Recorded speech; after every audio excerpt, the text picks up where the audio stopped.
पिता पुत्र पवित्र आत्मा के नाम पर आमीन। ख्रिस्त में मेरे प्यारे भाइयों बहनों, आज मैं आप लोगों को परमेश्वर का वचन जो सुनाने जा रहा हूँ वो है याकूब का ग्रंथ अध्याय 1 वाक्य 5 में, जहाँ पर प्रभु का वचन कहता है, यदि तुम्हारा विश्वास राई के दाने के बराबर हो और तुम इस पहाड़ से कहो उखड़कर समुद्र में गिर जाए तो वो तुम्हारी बातों को मान लेगा। प्रभु हमें एक चीज़ सिखाते हैं यहाँ पर और कहते हैं तुम्हारे पास सबसे पहले विश्वास होना चाहिए। अगर तुम्हारा विश्वास राई के दाने के बराबर हो, राई का दाना हम देखे हैं, छोटा सा दाना एकदम गोल, अगर आप उंगलियों के बीच में लेंगे तो आपको कुछ महसूस नहीं होगा, कोई विचार नहीं आएंगे। लेकिन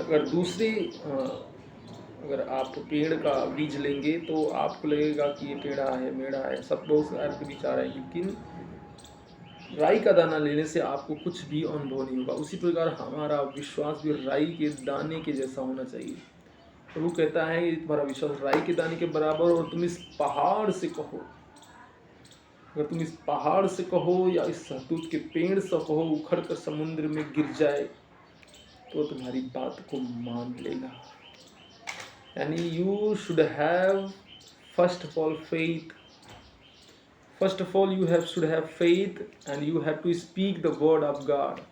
सबसे पहले आपके पास विश्वास होना चाहिए, उसके बाद आपको बोलना है। विश्वास के साथ जब हम बोलेंगे तो वो चीज़ें घटित हो जाएगी। और विश्वास कैसे आपके अंदर आएगी मैं आपको बताना चाहता हूँ। विश्वास आएगी सुनने से। जो हम परमेश्वर के वचन को सुनते हैं उसी वचन के द्वारा हमारे अंदर विश्वास प्रकट होता है। और जब विश्वास प्रकट होगा, क्योंकि रोमियो के नाम संत पौलुस के पत्र में हम पढ़ते हैं, संत पौलुस लिखते हैं कि सुनने से विश्वास उत्पन्न होता है और जो सुना जाता है वो परमेश्वर का वचन है। तो जब हम परमेश्वर के वचन को सुनेंगे तो हमारे अंदर विश्वास उत्पन्न होगा और उसी विश्वास के द्वारा हम अपने जीवन में चिन्ह और चमत्कार को होते हुए देखेंगे। हम मत्ती के सुसमाचार में, मार्कुस के सुसमाचार में एक स्त्री के बारे में पढ़ते हैं जो 18 वर्षों से रक्तस्राव से पीड़ित थी। बहुत सारे वैद्यों को दिखाती है, बहुत सारे डॉक्टरों को दिखाती है, लेकिन उसको लाभ नहीं होता है। उसका हालत और भी बिगड़ जाता है और उसका सारा पैसा खर्च हो जाता है। एक बार वो प्रभु के बारे में सुनती है कि प्रभु यीशु रोगियों को चंगा करता है, अंधों को आंखें देता है, लंगड़ों को पैर देता है, मुर्दों को जिंदा करता है। तो उसके अंदर भी विश्वास उत्पन्न होता है और वो भी कहती है यदि मैं यीशु के कपड़े का पल्ला भी छू लूँगी तो मैं चंगी हो जाऊँगी। और वो स्त्री प्रभु के पास जाती है।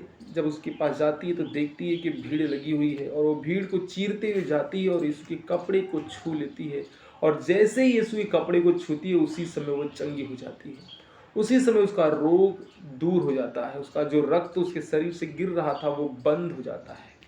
यानी प्रभु की वचन, प्रभु के बारे में सुनने से उसके अंदर विश्वास उत्पन्न हुआ और वही विश्वास उसका उद्धार करता है, उसको चंगाई प्रदान करता है।